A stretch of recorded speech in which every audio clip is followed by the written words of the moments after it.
Got a question here by Sabarani. What is your forecast for the property market in Sydney in the next 12 to 18 months? That's a big question. I'll tackle this question by drawing a graph. So here's my graph, and this is the property value, and this is time. So this is Sydney's property market over the last, say, 10 years. So there are some increases steadily and some decreases, but overall it's trending upwards.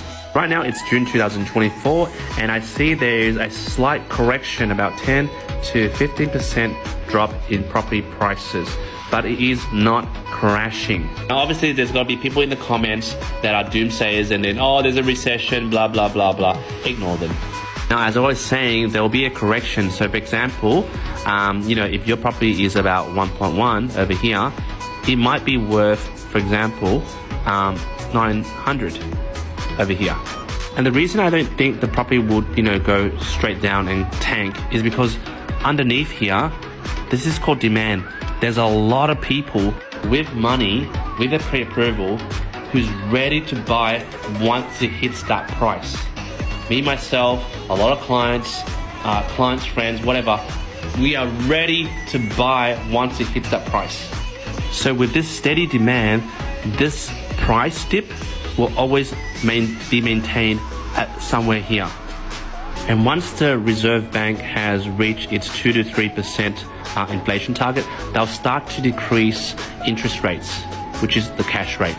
Now the people here who are basically, probably capped with their borrowing capacity, which is weighting down here, with the interest rates decreasing, you'll see that their borrowing power starts to increase, right? And therefore their demand for property, which was originally at this price, will be around here.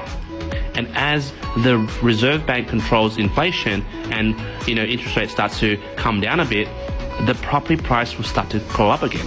So forget about those who say, the property's going to collapse, it's going to crash. That's bullshit. Unemployment rate is at the lowest at the moment. That's the reason why the Reserve Bank of Australia is increasing rates, because a lot of us have a lot of fucking money in our bank account. I like to rephrase that. I would say not a lot of people, a lot of homeowners. During the COVID pandemic, there was no holidays, no nothing. A lot of people are cashed up. So even with the interest rates going up to 6 to 6.5%, those people can weather it. So don't be afraid to buy property that is around this dip, because eventually, once the cash rate is decreased, these type of people will have more borrowing power and they'll start to fight for property, which will then increase the property prices.